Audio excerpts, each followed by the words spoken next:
नया IBN 7 हौसला है। एक साल आज पूरा हो चुका है और इसी उपलक्ष्य में अगर हम देखें तो अलग अलग जो सरकार के मंत्री हैं वो अब इसका बखान करेंगे, क्या उपलब्धियां हैं। सीधे हम बीजेपी हेडक्वार्टर आपको लिए चलते हैं, जहां पर बीजेपी के राष्ट्रीय अध्यक्ष अमित शाह इस वक्त एक प्रेस कॉन्फ्रेंस कर रहे हैं। मित्रों, 2014 के चुनाव से पूर्व पूरे देश भर में और दुनिया में भारत को लेकर एक नकारात्मक वातावरण था और एक भरोसे और एक उम्मीद के साथ देश की जनता ने माननीय मोदी जी के साथ, भारतीय जनता पार्टी के साथ चलना तय किया।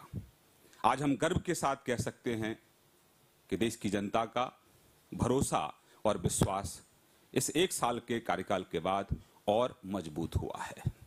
और एक बड़ी बात और, 2014 के चुनाव से पहले कांग्रेस के लोग, विपक्ष के लोग उपहास उड़ाते थे, कहते थे कि मोदी जी को विदेशी नीति नहीं आती, उनको अर्थ नीति नहीं आती, प्रधानमंत्री तो नहीं बन सकते, हाँ कांग्रेस दफ्तर के बाहर आके चाय जरूर बेच सकते हैं।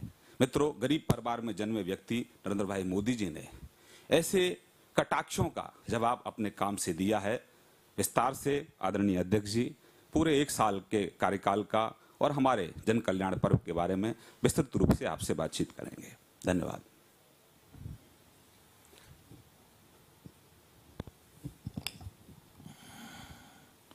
मित्रों, भारतीय जनता पार्टी की ये प्रेस वार्ता में आप सबका स्वागत है। आज 26 मई 2015 भारतीय जनता पार्टी की श्री नरेंद्र मोदी के नेतृत्व में जो सरकार बनी, उसका ठीक एक साल आज समाप्त होने जा रहा है।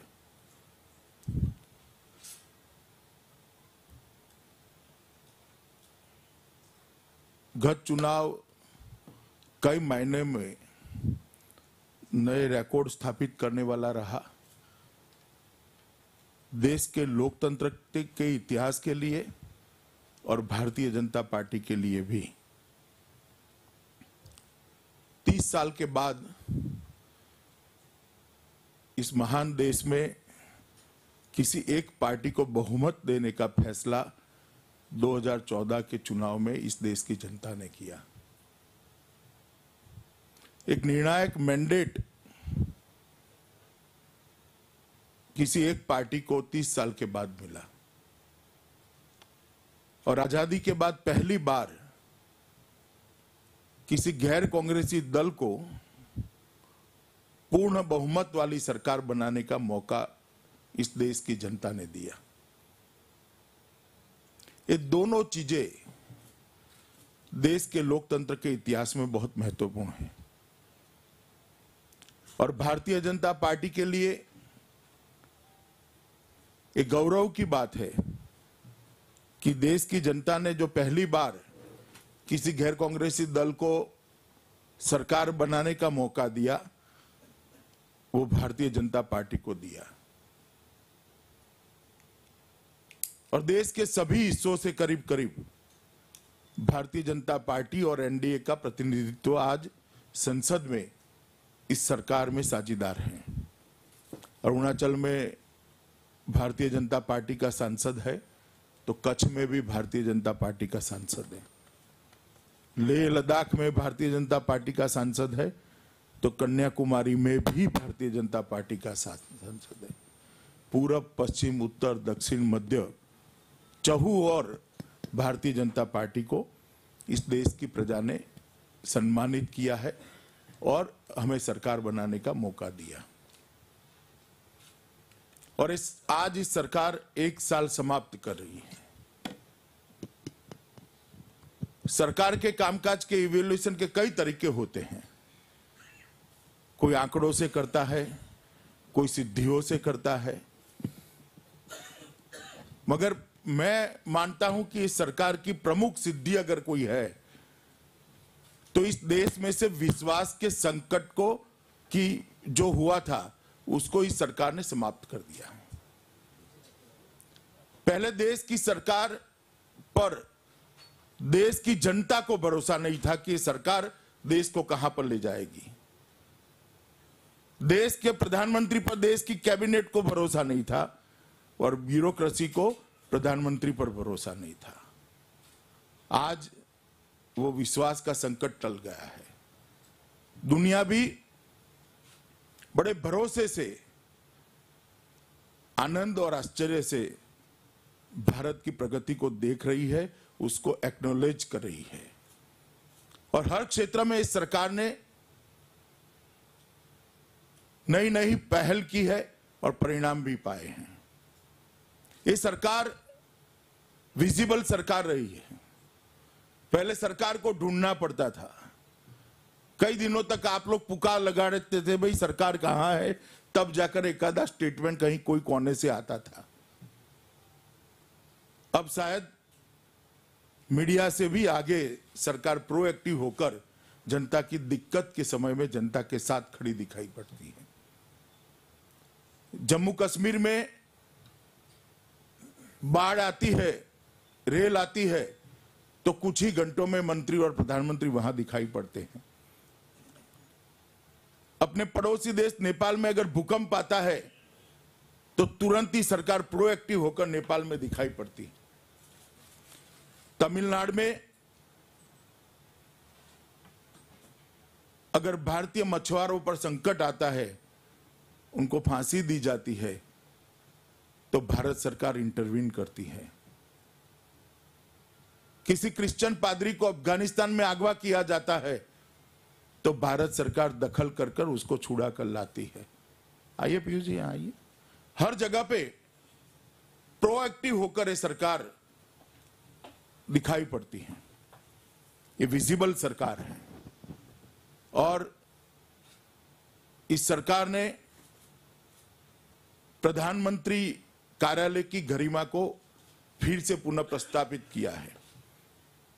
एक जमाना था जब हर मंत्री 10 साल तक अपने मंत्रालय का प्रधानमंत्री होता था और प्रधानमंत्री को बेचारे को कोई प्रधानमंत्री ही नहीं मानता था। भारतीय जनता पार्टी ने स्थिति में परिवर्तन लाया है। आज हर एक मंत्री स्वतंत्रता पूर्वक अपने मंत्रालय का काम कर रहे हैं, फैसले ले रहे हैं। उन पर कोई मंत्री समूह नहीं थोपे गए हैं। 150 से ज्यादा जो मंत्री समूह बनाए गए थे, एक साथ सभी को भंग कर कर मंत्रियों को काम करने की स्वतंत्रता दी है। और प्रधानमंत्री कार्यालय पर भी पीएम ऑफिस का गौरव फिर से पुनः प्रस्तापित हुआ है। पॉलिटिकल जो नेता हैं उनका महत्व भी प्रस्तापित हुआ है। ये सरकार पॉलिसी पैरालिसिस में से बाहर आई है। जैसे ही समस्या सामने आती है, इसके निवारण के लिए ये सरकार तुरंत ही प्रोएक्टिव होकर अगर जरूरी है तो नीतियों में परिवर्तन करने के लिए तत्पर रहती है और इसके अच्छे परिणाम हमें मिले हैं।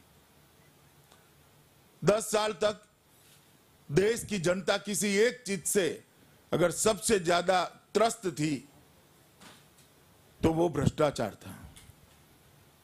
10 साल तक हर महीने कोई न कोई घपला, कोई घोटाला, लाखों करोड़ों रुपए के भ्रष्टाचार जनता के सामने आते थे, जो जनता के आत्मविश्वास को हिलाकर रख देते थे। और दुनिया में भी हिंदुस्तान की साख दिन प्रतिदिन ये घोटालों के कारण गिरती जाती थी।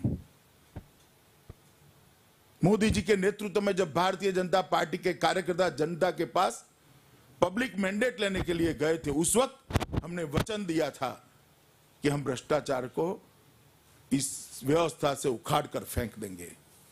मुझे आपको बताते हुए बहुत आनंद हो रहा है मित्रों, 1 साल में हमारे विरोधी भी इस सरकार पर भ्रष्टाचार का कोई आरोप नहीं लगा सकते।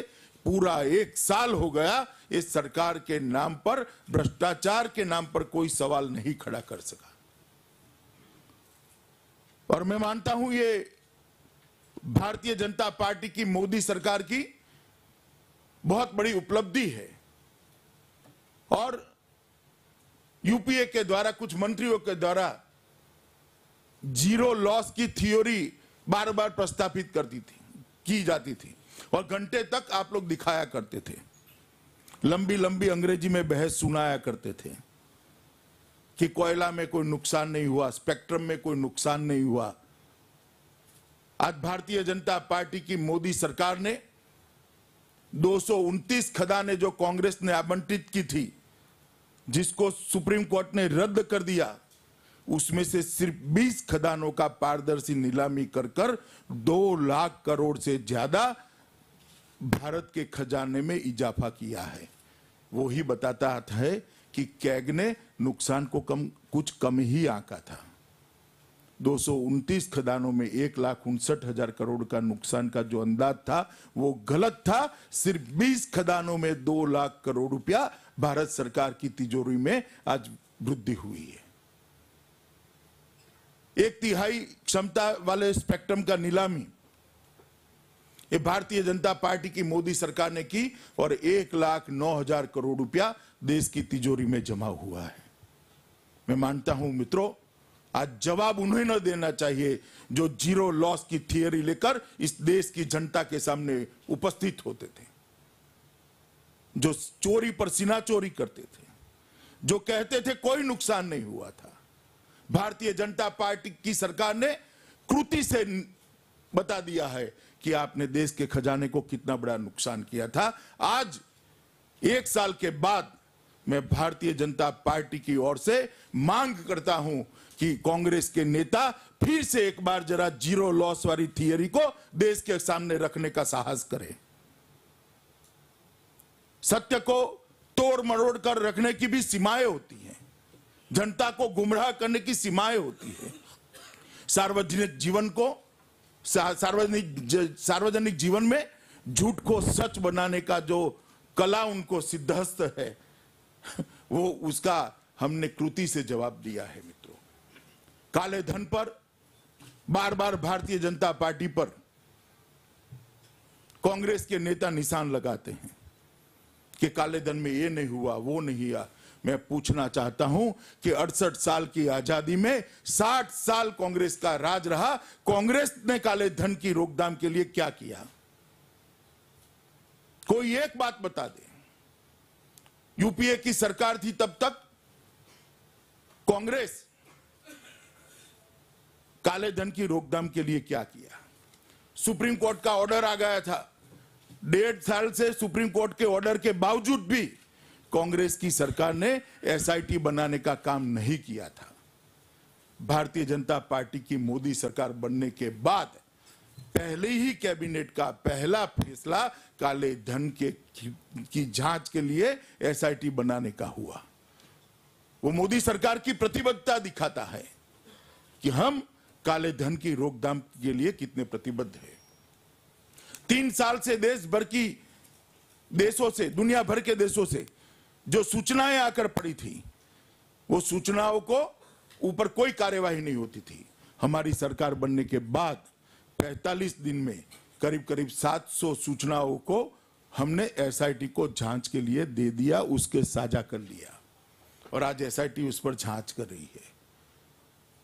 किसका अकाउंट है, अकाउंट का नंबर क्या है, कौन सी बैंक में है, कितनी अमाउंट है, वो सभी को साझा करने का काम ये भारतीय जनता पार्टी की सरकार ने किया। और आज मैं एक और बात स्पष्ट कर देता हूं, जो लोग जोर जोर से कहते हैं अकाउंट में किन के नाम है वो सरकार ने घोषित करने चाहिए। मैं स्पष्ट रूप से मानता हूं कि जो लोग अकाउंट किसके है वो उसके नाम डिक्लेयर कराना चाहते हैं, वो काले धन की व्यवस्था के वकील हैं। अगर भारतीय जनता पार्टी की सरकार ये नामों की घोषणा करती है तो जो ट्रीटी है, इंटरनेशनल ट्रीटी है, उसके तहत आगे कोई सूचना भारत की सरकार को नहीं मिलेगी। क्या आप चाहते हैं कि आगे कोई सूचना न मिले? आपका इंटरेस्ट का एरिया क्या है? जांच हो और काला धन वापिस आए या मीडिया के टाइटल बनाने हैं, या तो बाकी जिनकी सूचना नहीं आई उनको बचाना है। भारतीय जनता पार्टी की सरकार कटिबद्धता से काले धन पर जो वैश्विक समाधान हुए हैं इसके हिसाब से कानूनी कार्यवाही करने के लिए कटिबद्ध है और किसी को बख्शा नहीं जाएगा। और इसीलिए देश की संसद में वित्तीय अनियमितताओं के लिए पहली बार सजा का प्रावधान करने वाला कानून लेकर मोदी सरकार आई है। आजादी के बाद पहली बार एक कानून ऐसा बना है जिसमें वित्तीय अनियमितताओं के लिए सजा का प्रावधान किया है और वो काले धन के लिए किया है। ये कानून बनने के बाद मैं गारंटी से कह सकता हूं कि इस देश में से फूटी कौड़ी भी काले धन के रूप में बाहर जाने का रास्ता भारतीय जनता पार्टी की सरकार ने बंद कर दिया है। हमें मित्रों बार बार ताने कसे जाते थे कि फेडरल स्ट्रक्चर का क्या होगा अगर भारतीय जनता पार्टी की सरकार आएगी। तो मैं आपको बताना चाहता हूं कि फेडरल स्ट्रक्चर को मजबूत करने के लिए, इस देश के संघीय ढांचे को ताकत देने के लिए भारतीय जनता पार्टी की मोदी सरकार ने जितना किया है शायद ही आजादी के बाद किसी एक सरकार ने किया होगा। सबसे पहले जब योजना आयोग को भंग कर दिया गया और नीति आयोग को बनाया गया, तब नीति आयोग के अंदर राज्यों की हिस्सेदारी सुनिश्चित कर दी गई। योजना बनाने के स्तर पर ही राज्यों की हिस्सेदारी को सुनिश्चित कर दिया गया और इससे योजनाएं वास्तविक बनेगी। दूसरा, 14वां फाइनेंस कमीशन का जो रिपोर्ट आया, वो रिपोर्ट के अंदर आजादी के बाद सबसे ज्यादा बढ़ोतरी राज्यों के लाभांश में की गई। 10% की वृद्धि करने का रिपोर्ट दे दिया गया। हमने वो रिपोर्ट को पुनर्विचार के लिए नहीं भेजा, ना पार्शियली एक्सेप्ट किया है। 10% की वृद्धि को 100% 100% स्वीकार कर लिया गया और आज भारत सरकार के बजट में राज्यों का लाभांश एक ही बजट में 32% से बढ़ाकर 42% करने का काम ये भारतीय जनता पार्टी की मोदी सरकार ने किया है। जब मोदी सरकार ने पारदर्शी तरीके से कोयला और खनिज खदानों की नीलामी का कानून लाए, तब हमारे पास विकल्प खुले थे कि राज्यों को सिर्फ रॉयल्टी देते, मगर हमने ऐसा नहीं किया। हमने चुनाव के वक्त वादा किया था कि देश का पूर्वी हिस्सा विकास की दौड़ में पश्चिमी हिस्से से थोड़ा पीछे पड़ गया है। पूर्वी हिस्से को पश्चिम की तरफ विकास करना चाहिए और खदानें सबसे ज्यादा देश के पूर्वी भाग में है।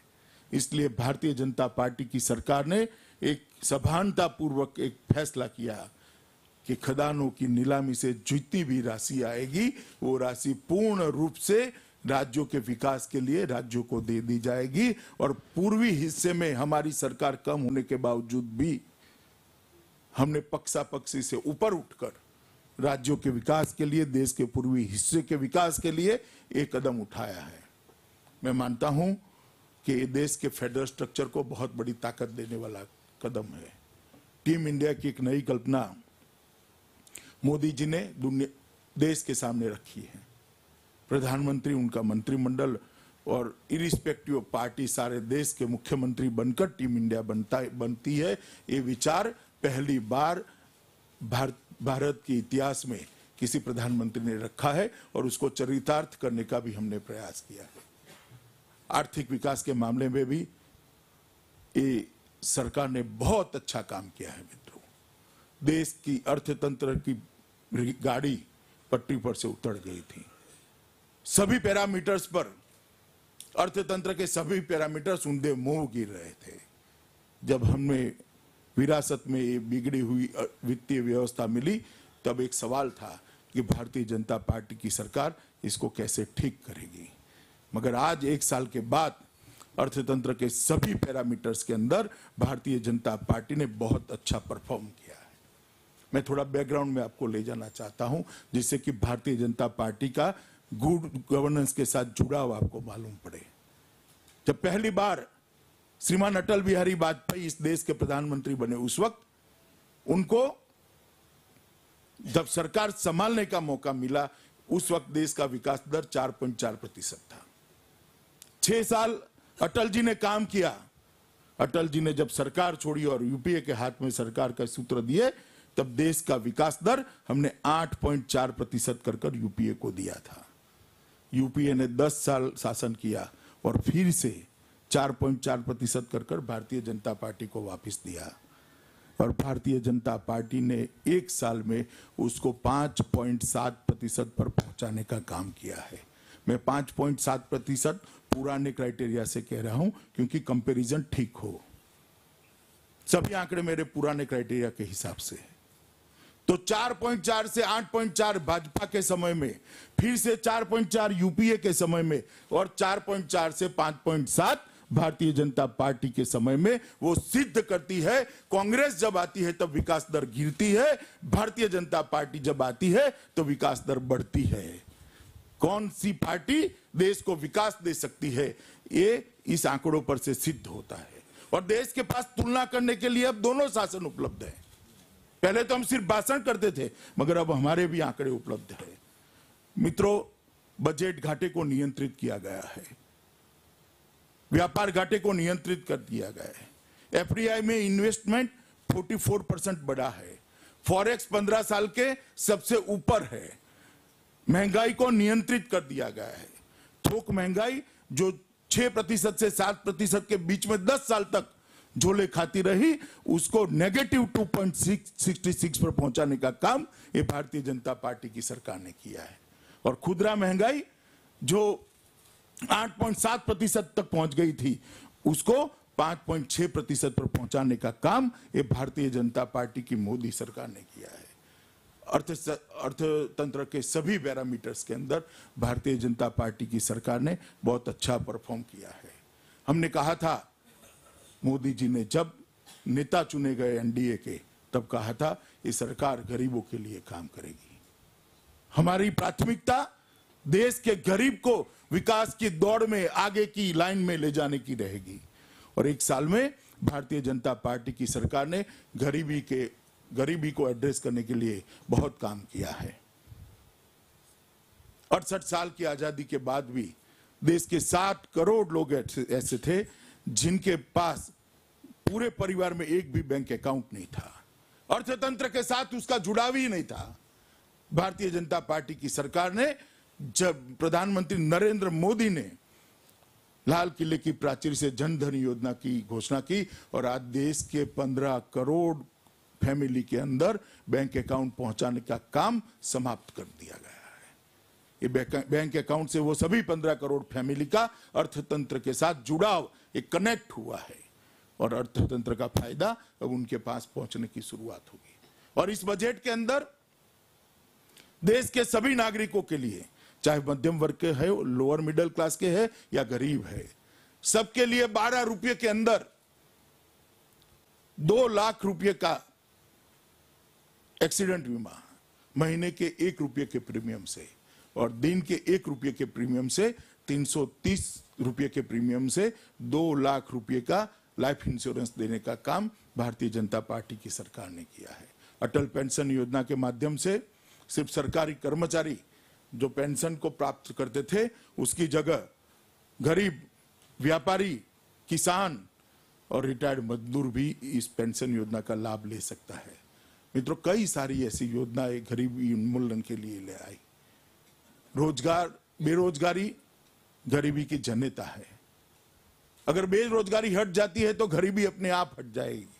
मुद्रा बैंक की योजना लाकर इस देश के करोड़ों गरीब स्वरोजगारी करने वाले लोगों को सहायता करने की भारतीय जनता पार्टी ने की सरकार ने एक नई पहल करी है।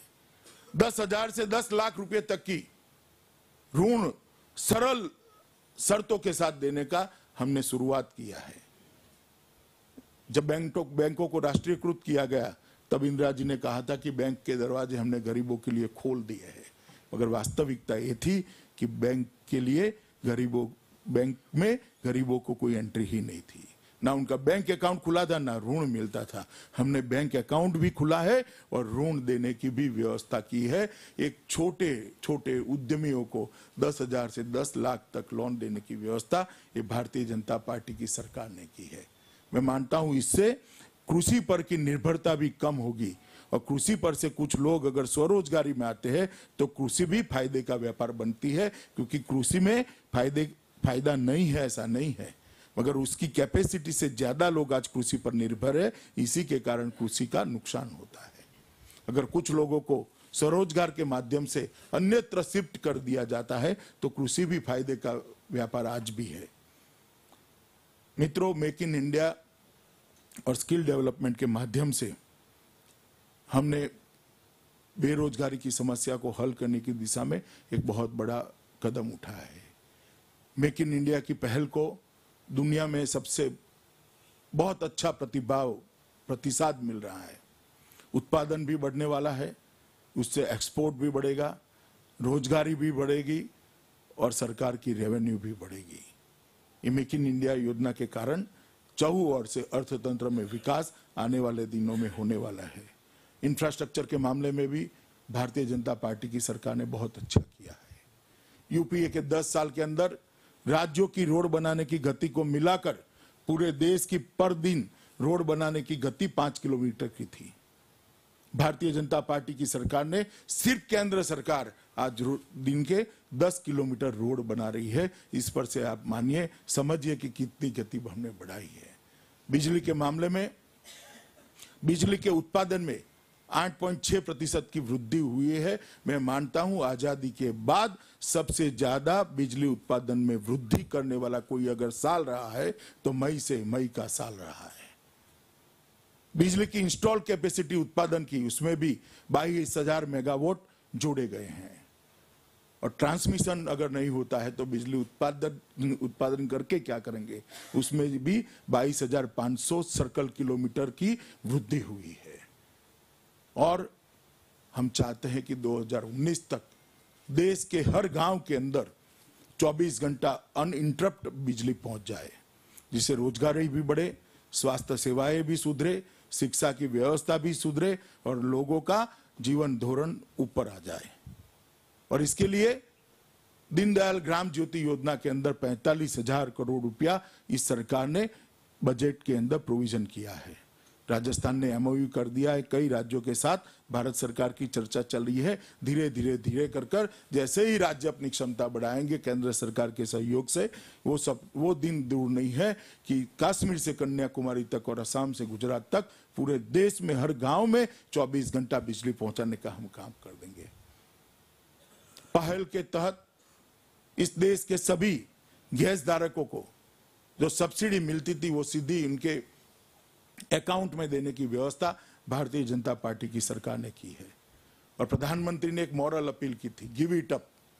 मैं आज आप सबके माध्यम से वो अपील को दोहराने चाहता हूं कि देश भर के संपन्न नागरिक जिन पर ईश्वर की कृपा है वो सब्सिडी वाले गैस छोड़े।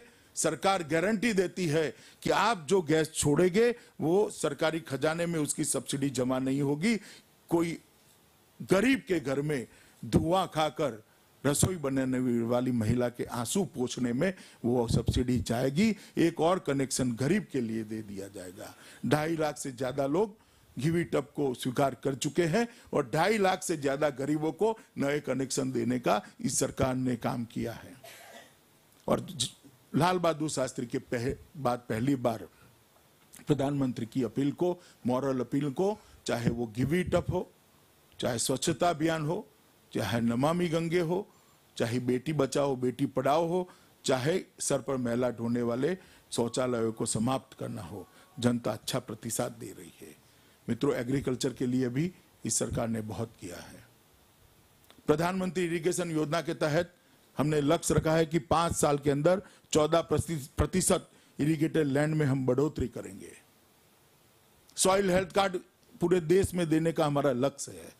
सॉइल हेल्थ कार्ड के माध्यम से पूरे देश भर के किसान को हम उसके खेत में कौन सा खाद चाहिए, कितना खाद चाहिए, कितना पानी चाहिए और कौन से क्रॉप से सबसे ज्यादा पैदावार वो ले सकता है, उसका वैज्ञानिक गाइडेंस हम देना चाहते हैं।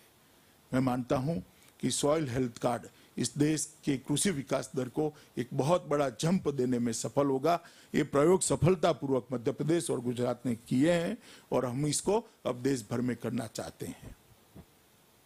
आज अंग्रेजों के जमाने से आज तक जब कुदरती आपदा आती थी तो जगत का तात कहलाने वाला एक किसान असहाय बनकर खेत में खड़ा रहता था। ऊपर उसके लिए भगवान होता था, नीचे धरती माँ होती थी, बीच में कोई व्यवस्था नहीं होती थी। भारतीय जनता पार्टी की सरकार ने कुदरती आपदा के समय किसान को सहायता देने के जो मानांक थे, वो मानांक को बदला है, किसान हितैषी मानांक बनाए हैं। पहले 50% नुकसान हो तो सहायता मिलती थी, उसको कम कर हमने 33% पर लेकर आए हैं। इससे मेरा अंदाज है कि इस साल की आपदा में 42% किसानों को ज्यादा सहायता मिलेगी। सहायता की राशि को भी हमने 50% एक ही साल में बढ़ाने का काम किया है, और जो सहायता 1 हेक्टेयर तक मैक्सिमम मिलती थी उसको बढ़ाकर 2 हेक्टेयर का किया है। और बारिश और ओले के कारण चमक खो बैठे गेहूं और चावल और धान जो सरकार नहीं खरीदती थी, उसको मिनिमम सपोर्ट प्राइस से ही खरीदने के लिए इस सरकार ने शुरुआत कर किसानों के साथ खड़ा रहने का एक स्तुत्य प्रयास किया है, और मैं मानता हूं कि देश भर के किसान इससे हर्षित है। यूपीए की सरकार WTO के अंदर किसानों के हित को गिरो रखकर आई थी। वहां एक समझौते पर सैद्धांतिक स्वीकृति दी थी कि भारत किसान को मिनिमम सपोर्ट प्राइस नहीं दे सकता। जब समझौते को अमली जामा पहनाने का समय आया, तब देश के किसान के सौभाग्य से इस देश में सरकार बदल चुकी थी और भारतीय जनता पार्टी की मोदी सरकार थी। इसके कारण हमने जाकर वहां एक दृढ़ स्टैंड लिया कि हम ग्लोबल फाइनेंशियल डिसिप्लिन के हिस्से तो बनना चाहते हैं, मगर हमारी प्रायोरिटी है कि इस देश के किसान को मिनिमम सपोर्ट प्राइस मिले।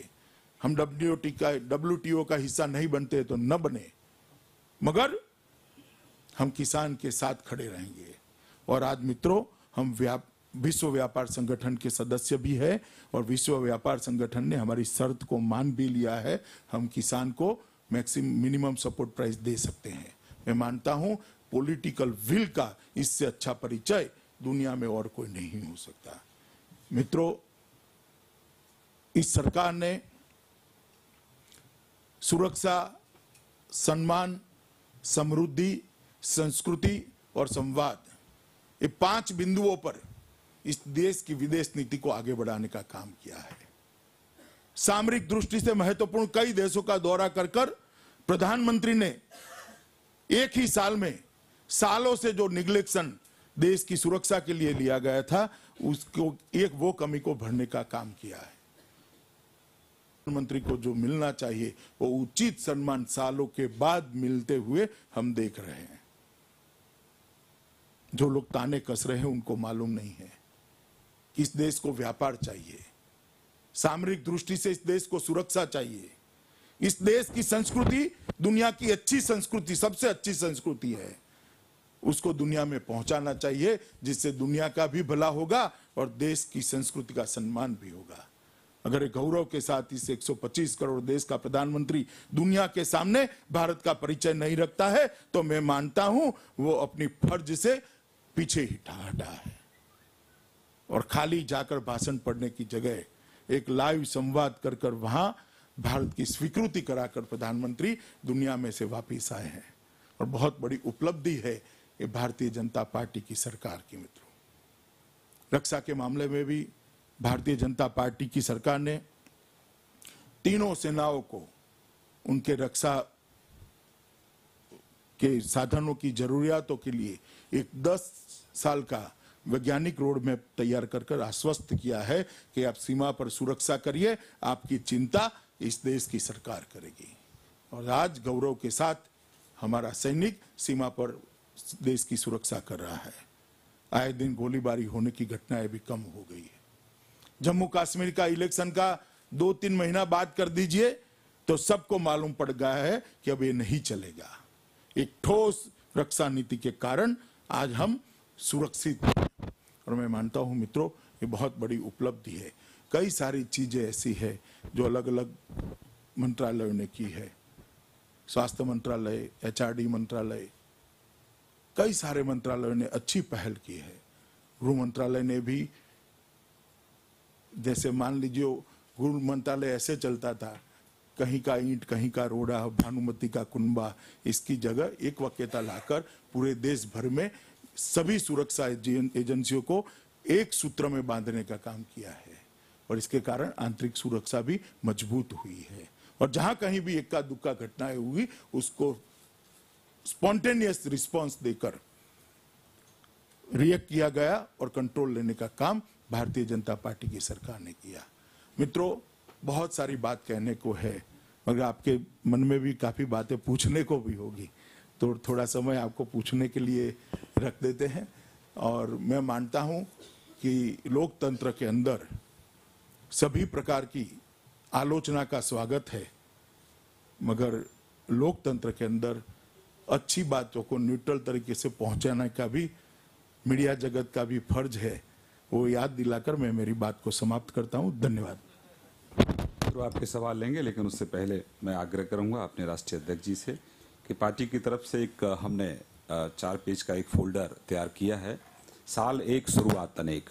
मैं माननीय अध्यक्ष जी से आग्रह करूंगा कि इसका विधिवत रूप से हम यहाँ से विमोचन करें। मित्रों, ये फोल्डर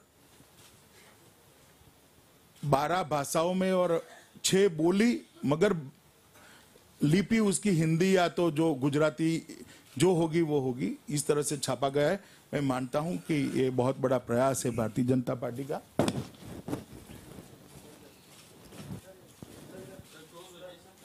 नजदीक आ जाओ।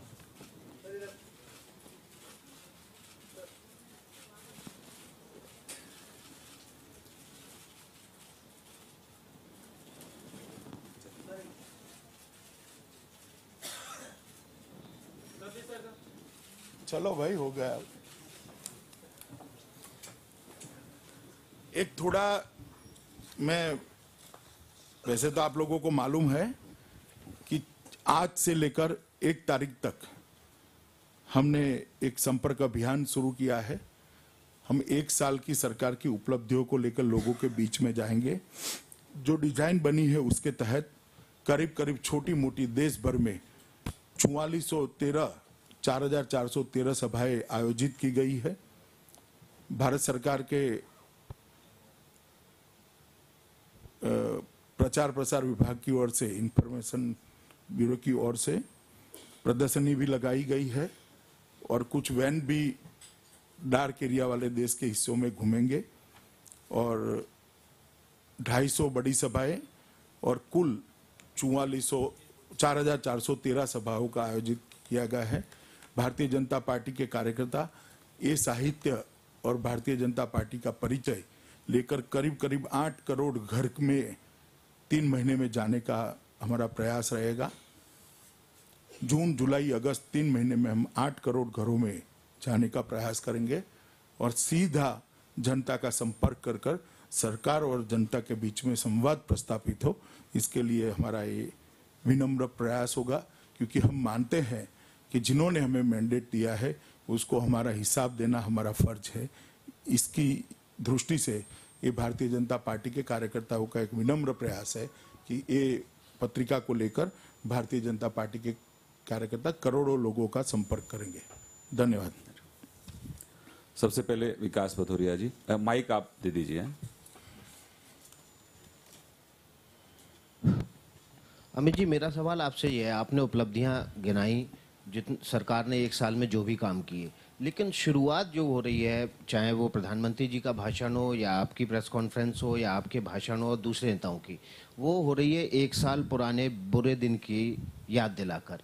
क्या सरकार की उपलब्धियां इतनी कम हैं या इतनी कमज़ोर हैं वो शुरुआत कि सरकार को और पार्टी को उन बुरे दिनों की याद दिलाकर तुलनात्मक उपलब्धियां गिनाने की जरूरत पड़ रही है? ना, आपका देखने का नजरिया ठीक नहीं है। हम जब कहते हैं कि कोई भ्रष्टाचार नहीं हुआ है, उस वक्त कंपैरिजन के लिए रखते हैं। साथ में ये कोई भ्रष्टाचार नहीं रहा है, हुआ है, वो उपलब्धि तो है ही।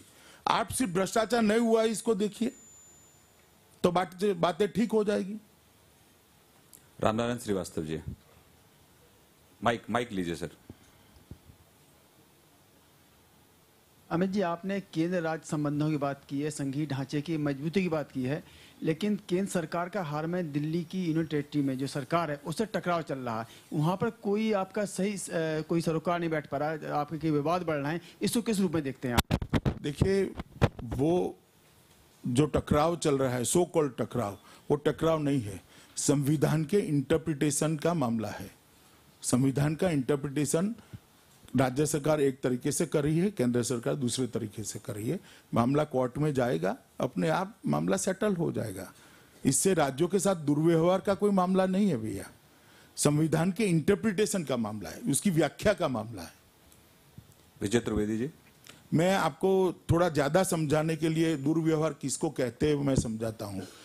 जब यूपीए की सरकार थी तब गुजरात सरकार को 5 साल तक रॉयल्टी नहीं दी गई थी। गैस की दिल्ली की प्राइस और गुजरात सरकार की प्राइस में 270% का अंतर था, इसको दुर्व्यवहार कहते हैं। विजय त्रिवेदी जी। अमित जी, मैं विजय त्रिवेदी हूँ, न्यूज नेशन से। मेरी याददाश्त थोड़ी कमजोर है, लेकिन 1998 से 2004 तक जब वाजपेयी जी की गठबंधन सरकार थी तो पार्टी हमेशा ये कहती थी कि ये गठबंधन की सरकार है और गठबंधन का धर्म निभाने के लिए वो पार्टी के जो कोर इश्यूज हैं उनको अलग रख रही है। जब भारतीय जनता पार्टी को बहुमत मिलेगा तब वो करेगी। आज अमित शाह जैसे अध्यक्ष के नेतृत्व में और नरेंद्र मोदी जी के रहते हुए पार्टी को बहुमत मिला है, स्पष्ट बहुमत मिला है, लेकिन पार्टी के जो कार्यकर्ता है वो अब भी इंतजार कर रहे हैं कोर इश्यूज पर कब आज भी वो कोर इश्यू को एड्रेस करने जितना बहुमत हमें नहीं मिला है। आपको ये मालूम होना चाहिए, उसके लिए हमें 370 सीटें चाहिए। कृपया आप थोड़ा संविधान को ठीक से तो क्लियर हो जाएगी। देवेंद्र पराशर जी। सर, करप्शन को लेकर एक सवाल है। यूके गवर्नमेंट में प्रदीप बैजल जो कि ट्राई के चेयरमैन हुआ करते थे, उन्होंने एक किताब लिखी, उसमें ये कहा है कि तब के प्रधानमंत्री मनमोहन सिंह ने ये धमकी भी दी थी कि अगर आप 2G मामले में सपोर्ट नहीं करेंगे तो आपको इसका नुकसान उठाना पड़ेगा। चलिए, मैं इस पर कोई टिप्पणी करना नहीं चाहता। सारी चीजें कोर्ट में और अलग अलग जांच एजेंसियों के सामने होगी, वो निर्णय करेंगे। Mister Venkat. So, my name is Venkataraman from Tamil Nadu. You've given a long lecture about the achievements of last 1 year. Have you ever thought about the southern state, 5 states, where your bhashan should be addressed to the people also, the non-Hindi speaking state? Have you taken any initiative? Even today, what you have given is totally on Hindi. All the नहीं, वो तमिल के तमिल नहीं, मेरी बात, जो बच्चा week है उसके लिए गवर्नमेंट और पेरेंट्स ज्यादा इम्पोर्टेंट बहुत अच्छा काम किया है। Whereas your government is least bothered about to concern the people of Tamil Nadu. ना जी, जब महंगाई घटती है तो तमिलनाडु में फायदा होता है। गैस की सब्सिडी डायरेक्ट जाती है तो तमिलनाडु में भी जाती है। बिजली 24 घंटा पहुंचेगी तो तमिलनाडु में भी पहुंचेगी। और तमिलनाडु के लिए विशेष क्या किया, ऐसे मैंने हर राज्य का सेपरेट कर कर यहाँ पर नहीं बताया है। और जो लिटरेचर की आप बात कर रहे हैं वो तमिल में भी छपा है, मलयाली में भी छपा है, तेलुगु में भी छपा है, कन्नड़ में भी छपा है। मैंने पहले ही कहा कि देश की 12 भाषाओं में छपा गया है। क्योंकि आप दिल्ली में बैठे हैं, इस हिंदी में दिया।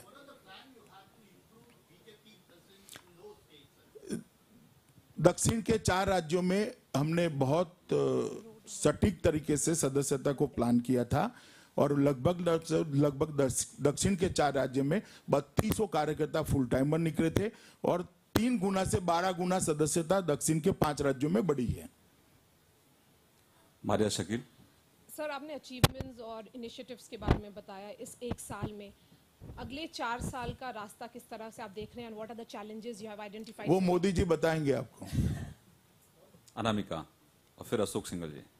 सर, विपक्ष का आरोप है कि ये सरकार इम्प्लीमेंटेशन से ज़्यादा बयानबाजी की सरकार है और ख़ासतौर पर आपने किसानों की बात की, गाँव की बात की। आदर्श ग्राम योजना जैसी योजनाओं में बहुत ज़्यादा इम्प्रूवमेंट नहीं हुआ। यहाँ तक कि पीएम ने जिन गाँवों को गोद लिया था उनमें भी बहुत काम नहीं हुए। आप जाकर आइए एक बार। आपके सांसद, मैं तो जाकर आया हूँ। पार्टी में ये सवाल आप जयपुर जाकर आइए, मैं तो जाकर आया हूँ, तो आपको मालूम पड़ेगा। और वहां उपलब्ध है पहले के जयपुर के फोटोग्राफ वीडियोग्राफी और अब के जयपुर के फोटोग्राफ वीडियोग्राफी। कृपया एक बार जाकर आइए। अमित जी, मैं अरविंद हूँ, इंडिया न्यूज से। बहुत सारी उपलब्धियां आपने बताई, लेकिन जिस तरह से दूसरे राज्यों जहां पे दूसरी सरकारें हैं, जैसे उत्तर प्रदेश को देख लें, बहुत सारी ऐसी योजनाएं चल रही हैं जिसको भारत सरकार पैसा नहीं दे रही है। खासतौर पे पर्यटन को लेकर मैं बहुत सारे जगहों पे ऐसे जगह बता सकता हूं जहां पे पैसे नहीं मिल रहे हैं। ऐसा क्यों हो रहा है? मैं मानता हूं कि एक ही कारण से होता होगा कि जो पैसा गया है उसके खर्चे का हिसाब नहीं आया होगा, इसके अलावा कोई और कारण नहीं हो सकता। अमित जी इधर। हाँ, अशोक सिंघल जी पूछिए प्लीज। अमित जी, एक बड़ी उम्मीदें बंधी थी जहां इतनी सारी उपलब्धियां आपने गिनाई एक साल की, लेकिन जब मोदी प्राइम मिनिस्टर बने तो एक उम्मीद थी कि दाऊद भी भारत में आएगा, और उस वक्त ये सवाल भी उठे थे। तो क्या आपको लगता है इस सरकार के रहते दाऊद आ पाएगा भारत? इस सरकार लंबे समय तक रहने वाली है, सिंगल चिंता मत करो। Liz Mathew. Thank you. Liz Matthew.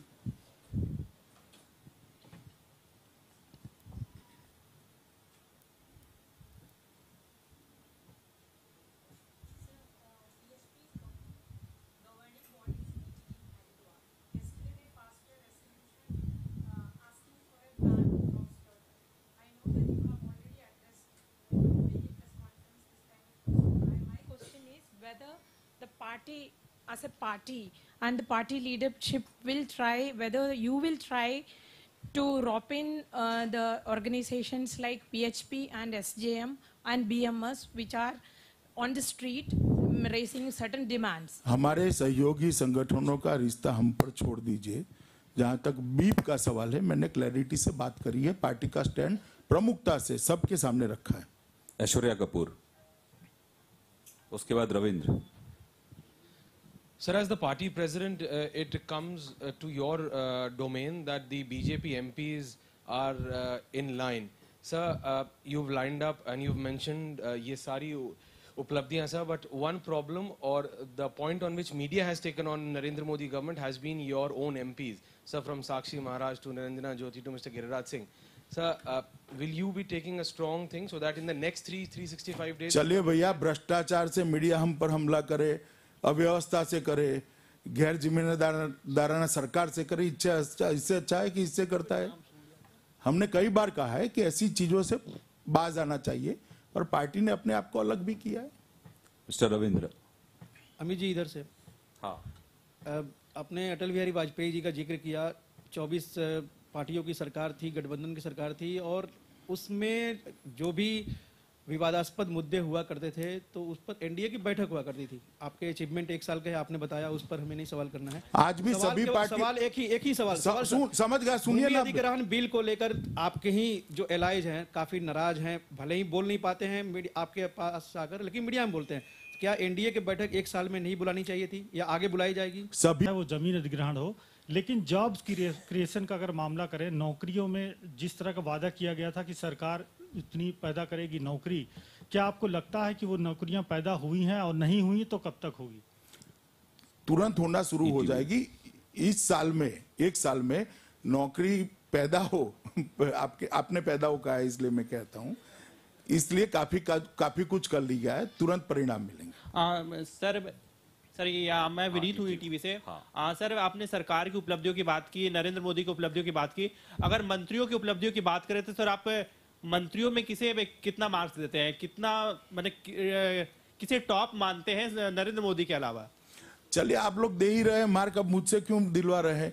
मगर सब मंत्रालयों ने अच्छा काम किया है और उसका क्यूमुलेटिव इफेक्ट ही है जो एक अच्छा गुलदस्ता बनकर लोगों के सामने आया है। सुजीत। अमित जी नमस्कार, मैं सुजीत मिलेनियम पोस्ट से। माइक ले लीजिए भैया। मेरा सवाल बीफ से ही जुड़ा हुआ है कि मोदी जी का गोवंश मिशन और आपका फिर नॉर्थ ईस्ट के दौरे पे जाना, हर गांव-गांव घूमना, लेकिन वहाँ पे बीफ का कंजम्पशन बहुत ज़्यादा है और क्रिश्चियन माइनॉरिटीज़ भी बहुत ज़्यादा है वहाँ पे। तो ये जो चैलेंज है, इसको कैसे आप डील करें? नहीं, इसमें चैलेंज क्या है? वहाँ पे कुछ रिएक्शंस आए हैं कि सरकार तो की होता है, कई चीजों पर रिएक्शन आता है, इसमें क्या है? तो इसमें आप किस तरह से मगर वहाँ तो गाय ही नहीं है भैया, पूरे नॉर्थ ईस्ट में। नहीं, कंजम्पशन ज्यादा है। मैं ढूंढता रह गया, कहीं पर गाय नहीं दिखी। सवाल हो गया ना आपका? धन्यवाद। हाँ, आप पूछिए, उसके बाद स्मिता को दे देना। हाँ जा। Mr. Modi himself told in Tirupati that they will give special status. Why now we are going back? Back नहीं गए हैं। अभी मैं चंद्रा बाबू जी से अभी मिला था, कुछ चर्चाएं हुई है और बहुत कम समय में उस पर कोई फैसला लिया जाएगा। सर, मोदी सरकार की कौन सी ऐसी योजना है जो आपको सबसे ज्यादा पसंद आई सर? कोई एक और पूछा जाए तो? ऐसा नहीं होता भैया, सब योजनाएं अच्छी होती है और सब योजना अपने अपने तरीके से अच्छा काम कर रही है। स्मिता मिश्रा। अमित भाई, मेरा सवाल चुनाव को लेकर है। इस साल कुछ महीनों के बाद बिहार में विधानसभा के चुनाव होने हैं और कहा जा रहा है कि बीजेपी के लिए ये बहुत कठिन चुनाव होगा, क्योंकि इसमें सीधे नरेंद्र मोदी की सरकार पर लोगों का क्या रिस्पांस है वो देखने को मिलेगा और कास्ट इक्वेशंस के लिहाज से भी कठिन एक जटिल स्थितियां हैं बिहार में। ये भी लिखा जा रहा है कि अमित शाह के लिए ये चुनाव लिटमस टेस्ट हो सकता है। मेरे लिए तो हर चुनाव टेस्ट है। मेरे लिए हर चुनाव टेस्ट है। बिहार क्यों, मगर इस चुनाव को, बिहार के चुनाव को भारतीय जनता पार्टी सीरियसली और बहुत प्रमुखता से ले रही है और मुझे भरोसा है कि भारतीय जनता पार्टी के नेतृत्व में पूर्ण बहुमत के साथ बिहार में सरकार बनने जा रही है। अखिलेशी और उसके बाद कुमार। अमित जी, मेरा सवाल पाकिस्तान को लेकर है कि पाकिस्तान को लेकर लग रहा है कि जो सरकार की नीति वो ब्लो हॉट ब्लो कोल्ड नीति है। कभी आप गर्म होते हैं, कभी आप नर्म हो जाते हैं। कोई एक स्टेबिलिटी या कोई कंसिस्टेंसी दिखेगी नीति में? वो पाकिस्तान पर निर्भर रहता है, हमारा ब्लो हॉट रहना। कुमार और उसके बाद गार्गी जी। जल्दी आओ आगे, इधर इधर इधर सबसे आगे। सर, मेरा सवाल बिहार के ही मुतालिक है। वहाँ जो एनडीए का जो अलायंस है उसको बड़ा होने का कोई संभावना है, जिसमें जीतन राम मांझी या पप्पू यादव जैसे लोग भी आ सकते हैं, या जो अभी है उसी से आप चुनाव लड़ने? नहीं, अभी चर्चाएं चल रही है, हमारे दरवाजे तो खुले ही हैं। गार्गी जी। आपकी जो स्कीम्स हैं, वेलफेयर स्कीम देखें, डेवलपमेंट अलग रहता है, और बिजली पानी की जो समस्या है वो जस की तस बनी हुई है पहले साल में, जैसे कि कहा जा रहा था before you started your campaign for talking about. नहीं, बिजली में तो काफी सुधार हुआ, सुनिए ना, मगर बिजली में तो काफी सुधार हुआ है। नहीं, जमीन पे उतरने की जमीन पे उतरने की ही मैं बात कर रहा हूं। कल हमने दीनदयाल धाम में भी देखा कि लोग 5-5 रुपए दे के एक मटके का पानी खरीद रहे हैं। तो ये चीजें आप क्या कहेंगे, कितने दिनों में आप इस चीजों को सुलझाएंगे या जस की तस बनी रहेंगी? जहां तक मथुरा का सवाल है, यूपी में भाजपा की सरकार बनने के बाद तुरंत ही सुलझा लेंगे उसको। पानी भाजपा के, उसके लिए हर जगह लोग वेट करेंगे। आपको मालूम होना चाहिए कि पानी देना राज्य सरकार का काम होता है। विक्रांत जी, उसके बाद। हाँ अमित जी, आपने काले धन के मामले में कहा, सरकार की कोशिशों के बारे में बताया, लेकिन सीनियर एडवोकेट राम जेठमलानी संसद के भीतर भी और संसद के बाहर भी कहते हैं कि सरकार इस दिशा में गंभीर नहीं है। क्या इस तरीके के आरोपों से सरकार की कोशिशों के परसेप्शन पर असर पड़ता है? वो उनका एक अभिप्राय है। Sir, this is Malleshwar Rao from Andhra Jyoti, sir. Sir, people of Andhra Pradesh still feeling that they have cheated by Congress party and they have not elected any Congress candidate till now. You have given so many promises to them. How you are going to fulfill and what is the message you want to give to the people? कुछ दिन पहले ही वेंकैया नायडू जी, चंद्रा बाबू जी और मैं मिले थे। हम इसको short में ही, कुछ कम समय में ही एड्रेस करेंगे। सर, इस समय सबसे ज़्यादा परेशानी लघु उद्योग और मध्यम उद्योग के लिए है। काफ़ी इस समय हालत खराब है। कुछ नया कर रहे हैं उद्योगों के लिए, जिसमें छोटे व्यापारियों के लिए? स्वाभाविक रूप से जब ये मेक इन इंडिया की योजना थोड़ी आगे बढ़ेगी तो एंसिलरी इंडस्ट्रीज को भी काफ़ी फायदा होगा। आप सवाल पूछा। देश में सबसे बड़ा तबका है किसान। क्या सरकार के पहले साल में शुरुआत में भूमि अधिग्रहण बिल लाना, जिसकी वजह से बड़ी आलोचना हो रही सरकार की, सर्वे भी यही बता रहे, क्या गलत कदम था या भूल थी सरकार की? अब 4 महीने पहले की बात लेकर घूमते हैं आप भैया। अब किसान पूरा समझ चुका है, हमारी बात किसान तक पहुंच चुकी है। इस भूमि अधिग्रहण बिल से किसान का 0.0001% भी नुकसान नहीं है। किसान समझ चुका है, आप समझ जाइए। अमित भाई, राष्ट्रपति प्रणब मुखर्जी ने स्वीडन के अखबार को इंटरव्यू दिया और कहा है कि जो बोफोर्स घोटाले की बात है अभी तक भारत की किसी भी अदालत में प्रूफ नहीं हुआ है और ये मीडिया ट्रायल ज्यादा है, ना कि घोटाला। सिर्फ मीडिया ट्रायल है, मीडिया में इस बात की जानकारी चलती है, लेकिन कहीं से भी ये प्रूफ नहीं हुआ है कि बोफोर्स में घोटाला हुआ है। और रक्षा मंत्री जब मैं था तो सभी जनरल ने कहा कि बोफोर्स तो सबसे अच्छा तोप है और अभी भी उसका इस्तेमाल हो रहा है। क्या कहेंगे आप? मैं राष्ट्रपति जी के बयान पर कोई टिप्पणी करना नहीं चाहता। मैडम। अभी जी, मैं नाज असगर हूँ, यूएनआई से। Recently, one of your general secretaries said that your alliance in Kashmir is just not a national alliance. It's just for the sake of governance. So, are you feeling difficulties? नहीं, national alliance कैसे हो सकता है? National alliance. He said it is not a national alliance. What are the difficulties you are feeling? कोई difficulty नहीं है। देखिए, जनता ने एक वहां पर मैंडेट दिया था, जिसके कारण दो विपरीत विचारधारा वाली पार्टियों ने साथ में बैठना पड़ा है। हमने कॉमन मिनिमम प्रोग्राम बनाया, इसके आधार पर हम आगे बढ़ रहे हैं और उसमें कोई डिफिकल्टी नहीं। अमित जी, मैं अमलेंदु हूँ नेशनल दुनिया अखबार से। ये SIT काले धन की जांच के लिए तो SIT का गठन आपने 2-3 दिनों के अंदर में कर दिया था, सरकार गठन होने के बाद। देश की 3 एजेंसियां ऐसी है जो भ्रष्टाचार या अन्य चीज़ों की जांच करती है और वो तीनों पद खाली है, चीफ जो है खाली है। आखिर भ्रष्टाचार मुक्त सरकार 1 साल में आप कैसे? कौन सी एजेंसियां? CIC, CBC एक मिनट, पहले सबसे पहले CBI भ्रष्टाचार की जांच करती है, CBI का पद भरा हुआ है। CVC के पद के लिए भारत सुप्रीम कोर्ट ने हमसे पैनल मांगा था, हमने दिया, उन्होंने अप्रूव कर वापस दिया। उस पर एक बैठक भी हो गई है और CIC के लिए भी बैठक हो गई है। कुछ चर्चा हुई है, जल्दी फैसले ले लिए जाएंगे। अध्यक्ष जी, मैं अनुज गुप्ता हूँ, नवभारत नागपुर मुंबई से प्रकाशित होता है। पिछले साल लोकसभा चुनाव में, फिर विधानसभा चुनाव में महाराष्ट्र में आपने विदर्भ राज्य बनाने का वादा किया था। हमने कोई वादा ऐसा बीजेपी के घोषणा पत्र में कभी नहीं किया। ओके।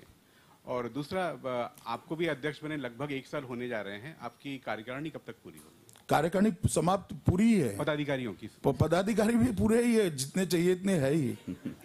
बहुत बहुत धन्यवाद माननीय अध्यक्ष जी को, अभी करनाल की सभा में जाना है। बहुत बहुत धन्यवाद, थैंक यू वेरी मच। चले भैया, धन्यवाद।